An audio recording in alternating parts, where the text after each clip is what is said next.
Rock and roll may live forever, but we only retire once. Kevin Lamour of Our Financial Plans and Quadris Investment Services offers a large range of financial solutions from some of the biggest leaders in the investment and insurance landscape of Canada. See how a solid financial plan built with friendly and professional advice can help.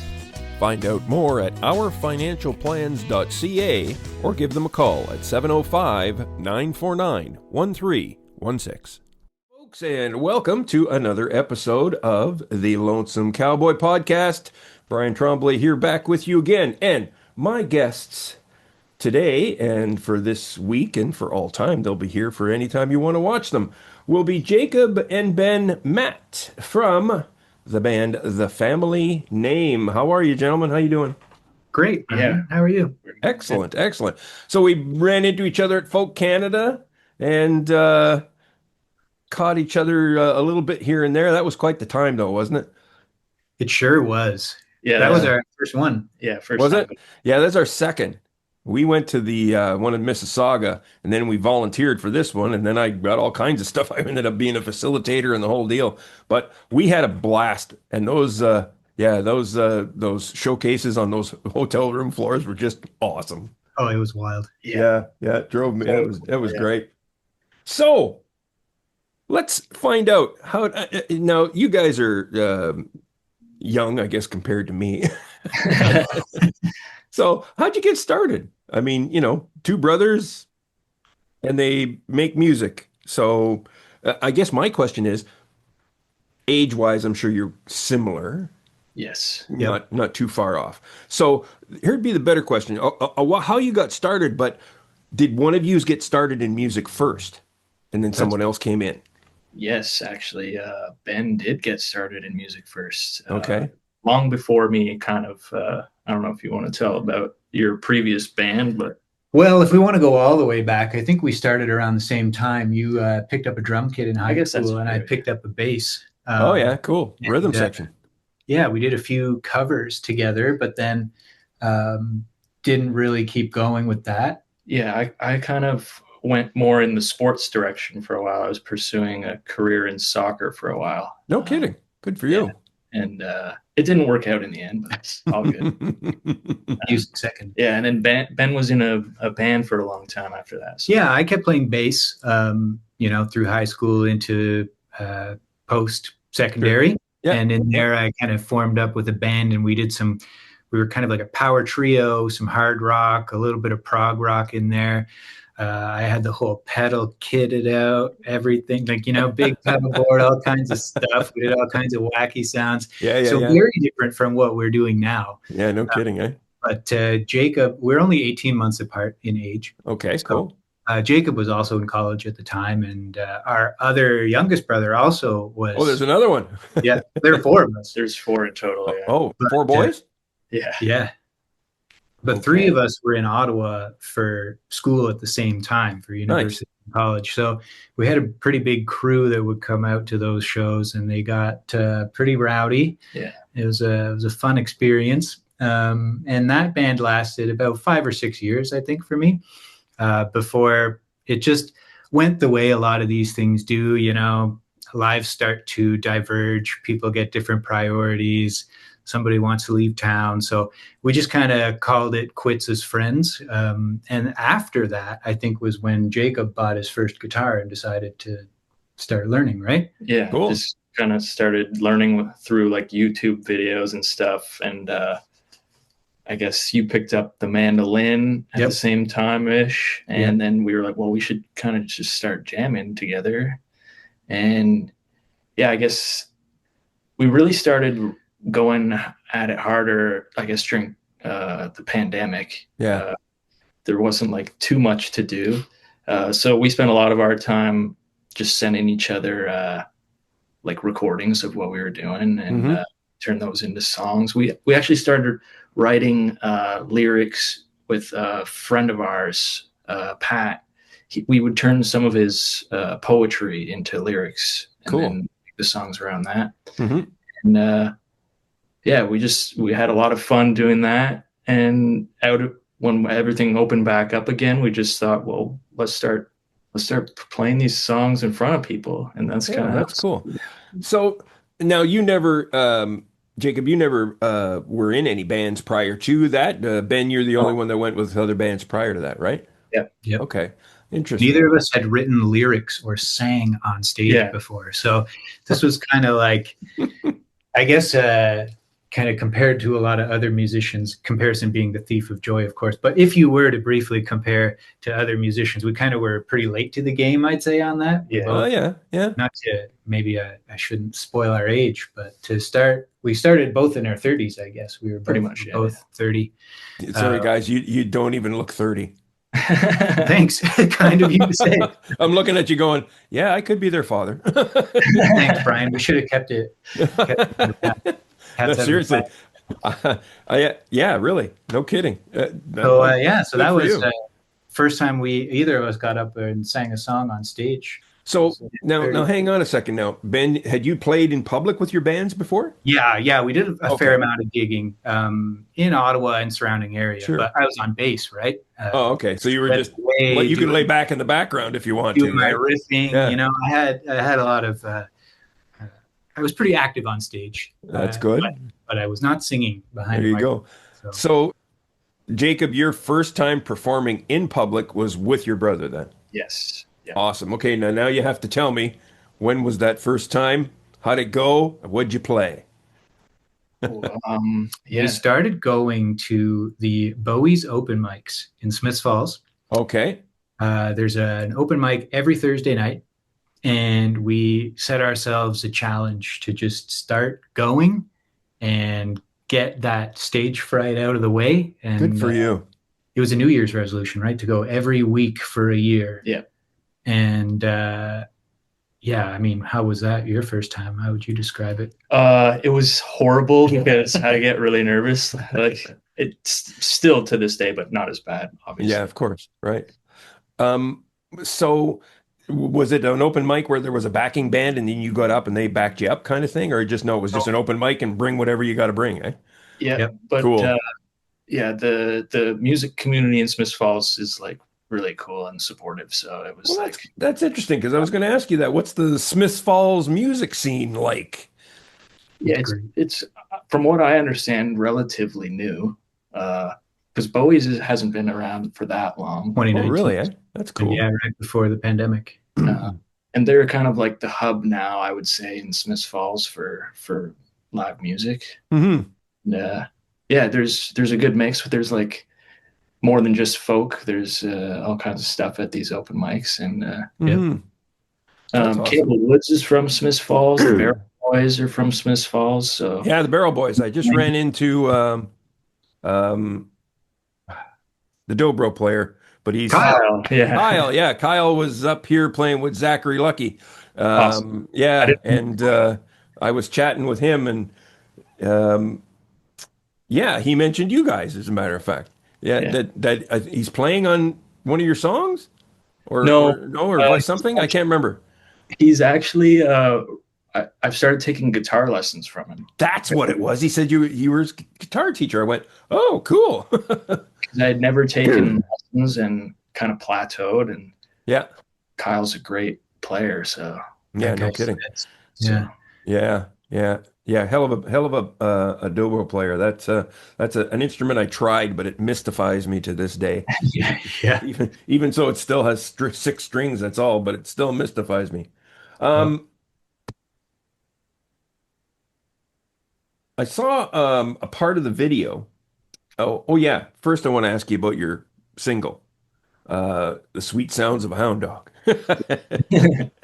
So, of all the dogs I see in the video, I don't know if any of them are if they're all friends and family's dogs, or if any of them are your dogs.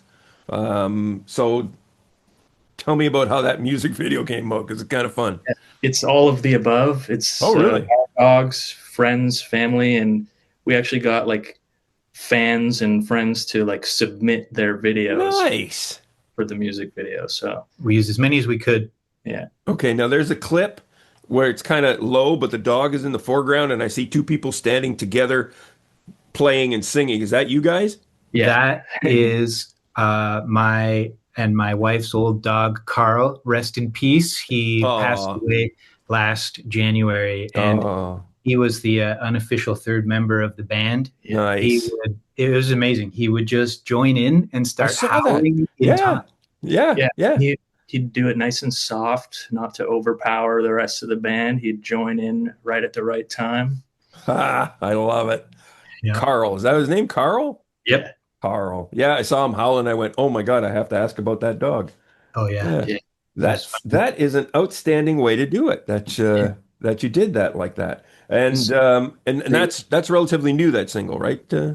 Yeah. So that came out what, this summer? Yeah. And yeah, it's about mostly my dog Patty, how she's like super annoying because she cries all the time, but I love her anyway. And Of course. yeah, just a fun idea we had. So That's cool. That's kind of very cool. I caught some clips of you guys playing live and stuff like that, and there was one particular song, and I didn't listen long enough. Distractions going on, but you guys, your audiences are giggling in a couple of your videos. You insert some humor here and there. I don't know what that song was that you were singing that I saw the video of, but everybody would start busting out laughing every once in a while. Well, I mean, we do when we do covers, out this way as part of Ontario. You want to get gigs, you often have to do some 3-hour bar gigs. So we do have a 3-hour set, and in there we got a few sillier ones for fun. We're big fans of Flight of the Conchords. Oh yeah, right. Okay. A New Zealand comedy folk duo. So we do one Yes. of their songs, but I think the humor is still pretty important overall. Like we really like the Milk Carton Kids was kind of what got us into the folk duo world and the harmonies and what Nice. drew our attention to this kind of style of music. And from there, kept learning more. Obviously, grew up with Simon and Garfunkel and the Yeah. Everly Brothers as well, and Yeah. kind of followed those connections into all of their influences, like the Smothers Brothers. and they're all about like making people laugh in between songs. Awesome. Yeah. Yeah. We kind of like that approach, and we kind of try to emulate that a bit. Yeah, we still write. We like the sad songs. We like the sad, heavy songs. We write a lot of those. But it's nice to kind of have that, breather in between, just to keep it, Yeah. a little easier for the audience to follow along with. And we also just want to make sure that it's not just sing, talk, sing, talk, sing, talk.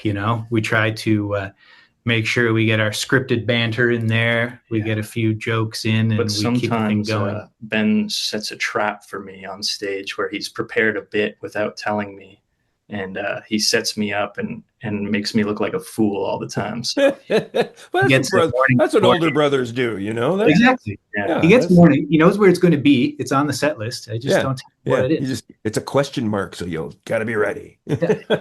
So tell me about the name, guys, the family name. So, and I said, well, I tried to just do my own kind of thinking about it, and I went, nope, I can't place it. So go for it. Well, How did that come about? Let's put it Names that are way. hard. yeah. Names So- are hard. You're right. We were going back and forth on it for a long time. Yeah. A lot of the music we listen to, there's a lot of family bands, right? Yeah, It's a common name. Canadians too. Yeah. Yeah, and they're all fairly straightforward. So following the format, we would have been the Matt Brothers, but we thought that was a little Generic, maybe. yeah. We wanted to make it more interesting. So And Gotcha. and this kind of one thought behind it was like when people ask like, what's your band name, you say the family name, and then they're like, yeah, but what is it? No, Yeah, that's And then it. like, the family name. So it was just kind of funny to us. Yeah. Okay, there's that sense of humor. I like it. yeah. I could never be in a brother with my band, but No, different dynamic, I guess. Brains are differently. Has it ever been a difficult thing? I mean, bands do break up. I mean, I'd hate to see two brothers getting having musical differences. Well, we do hate each other a lot. Good, But, good. I'm glad that's out there. When you enter with that understanding, Yeah. But Yeah. no, I think we have a pretty good understanding of, like, you know, we both have the same goals and work ethic, so it's pretty easy, I think, and we're pretty open with each other. If things were to ever like go a certain direction, we could just tell each other, and it would be no big deal. Yeah. Yeah. Plus, we're neighbors as well, so it would be pretty inconvenient Yeah. if the band Really? Yeah, burned down like that. Yeah, if the band had a big breakup, yeah, that would be not so good. We'd have enemy neighbors too. So. Yeah, no kidding. Like Yeah. a mutually assured destruction kind of a situation. It's the mad principle. We can't push the button because it'll take out the neighborhood. Yep. Oh, I gotta love it. There's a blurb on your Facebook, and it says, "Harmonies tight as their sibling bond." That's pretty tight. Yeah. Presumably, you don't know. Yeah, maybe Well, we're true, and that's why I say harmonies, so we're not that tight brothers either. Okay, well then there you go. See, then I was going to say, well, give me an example of how tight your bond is. There you go. Prove it. Well, we are neighbors. I think that's a good example. Yeah, that's a good example. I think that's about says it all right there, doesn't it? Yeah. Yep. Yeah, no kidding. Like literally, like, but I mean, like what, next block or like next door? No, like we share like our backyards touch. Okay, then. We have a trail through the woods to each other's property. I gotta love it. Yeah. So now, and of course, not everybody's stupid like me and just jumps in and says, I'm going to do music full time. So you guys you obviously have houses and things to take care of. So you have day jobs, I guess. Yes. We do. We kind of did things backwards. We got careers and then pursued music. So okay. Now let me ask you this: are they careers in a creative industry, or is it just pretty, simple jobs? Yes, and I don't mean that negatively in any way. No. For me, yes, I'm a graphic designer. Oh, there you go, bingo. Yeah, and I work from home. It's a really nice situation I've got, actually. So I get to be creative all day. Pretty much. Are you freelance or do you have a No, I work for a company. Yeah, full time. Excellent. Yeah. And what's yours, Ben? I've been working in the creative field of data analytics. Oh, yes, so creative. Which, I mean, can get pretty creative depending on how you approach it. But I work in the cannabis industry, the legal cannabis industry. Do you really? Yeah. Excellent. Good for you.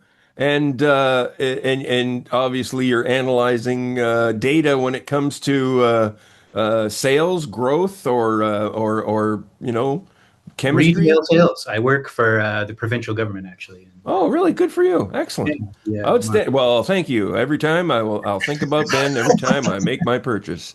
Thank you very much. Yeah.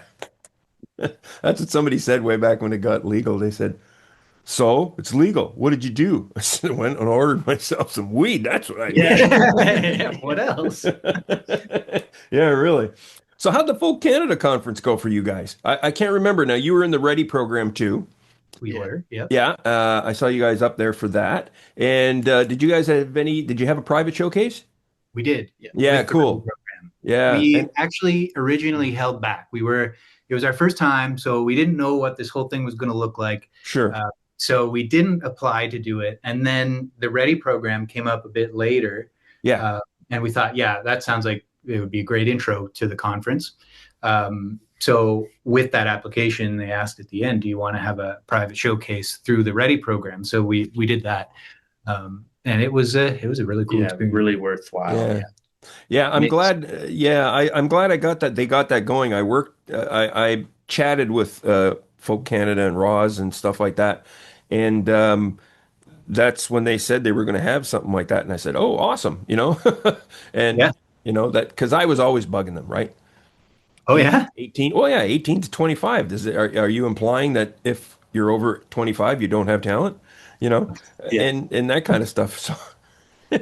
Yeah, I'd always be poking them online, eh? Not fair, blah blah blah. He'd make a little comment like that, and then now we get going. Message also just asking if it was something that was ever on the radar because we'd love to get that in kind of intro, but obviously, like we said, we started a little later to the game, and we didn't make the age cutoff. So we were kind of curious if there was a way to do it. And when they brought it around, Yeah, I'm glad. Yeah. That worked out for you guys. And your showcase room was fun. Oh, it was a lot of fun. Yeah. Yeah. We met a lot of great people in the program. Yeah, we knew a few people in our room already too, so That's it was cool. good. Yeah. I videotaped walking down the hallway, looking in each room. Same. Videotape. Listen to me. And because it reminded me of that scene from Almost Famous. Yeah. Where they're in the hotel room there in LA, and they look at all the the playing going on and the parties, and I went, this is exactly that. It was kind of wild walking by and just like seeing like artists and listen to just performing in a random room. Like, Yeah, I know. Kind of crazy. Yeah. I'm awful with names. Oh, Lenny Gallant. That's who it was. I mean, walking by, and then there he is having a show. Like, okay. Yep. Yeah, it just, kind of cool. And yeah, because Lynn Miles's room was across from me. That was really awesome. Oh yeah. Yeah, it was great. Yeah. So this EP that you have, live from home. Yeah. Can I safely say live from home because you recorded it at home? Sure did. Yes. Okay, there you go. I was waiting to turn it on. I'm waiting for audiences cheering and stuff. Nope, just the living room. Okay. So I have a small home studio, modest, Sure. I describe it as, but with some pretty solid equipment. Good. And back when I was in the other band, I did some audio production courses. I did a part-time certificate just to really make sure I had a foundation and knew what I was doing. So it's something that I'm intermediately knowledgeable about, you might say. Mm-hmm. And we decided we wanted to try to get stuff recorded as early as possible.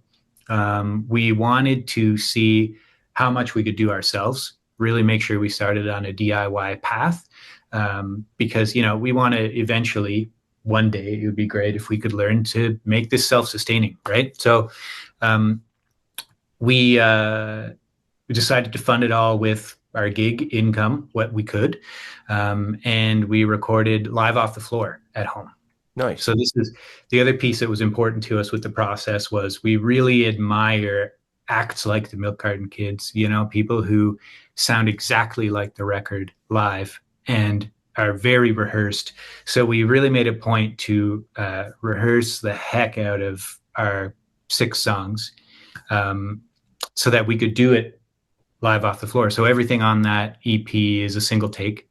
Nice. We recorded with a shared condenser mic setup. And very minimal post-production on it. I love it, actually. I really do, because for lack of an only better way to tell it is renting a studio and recording for me is not in the budget.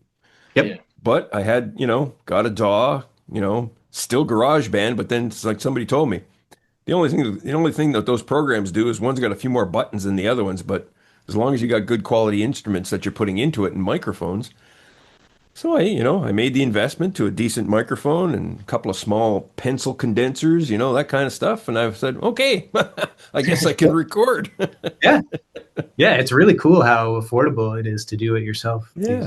Yeah. And if you're doing our kind of stuff, it doesn't take a lot, right? That's the beauty part of it. Yeah. And like you said, eventually one day we can maybe have the luxury of going into a proper studio, right? Yeah. Well, that's cool, though. I enjoyed that one a lot. Now, are all your songs co-written, or does Jacob come to the rehearsal and say, hey, I got this one, or Ben, you do the same? Or I just didn't know if it was like a McCartney-Lennon situation. No matter what you write, both your names are on it. So how does it work? Yeah, so we do, no matter what we write, we put both our names on it. Cool. As co-writers. We do, I think, most of the process these days individually. It's changed. So in the early days, like Jacob said, we were performing, we were putting music to songs that a friend wrote. Yeah, poetry wrote. We hadn't done it before. We were scared. It's a big thing. So that helped us progress. And then as we started getting into it, we started to learn what we liked and kind of finding our own voice, and we started writing. So it was more of a jam kind of a writing process at first, where there was a lot of just sitting around, having a couple of drinks and jamming out, seeing what we could come up with. Mm-hmm. That moved more into we, I guess, come up with our ideas individually, bring them in whatever state they might be to each other, even if it's like a verse and a chorus and we got stuck there and we need to keep going on ideas, right, or right. sometimes it's a full song.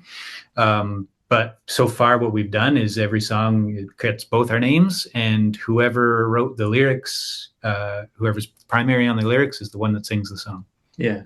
There you go. And that was leading to my next question. Who determines who sings lead? So Yeah, that's just kind of how we've defaulted. It's just like, yeah, this is your song, so you sing it, and right, I'll right. figure out harmony. Yeah. Yeah. It's a great way that you're doing it. Like I said, that you're doing the McCartney-Lennon treatment like that, because I mean, who knows where this is going to go today, because the music industry is turned on its head.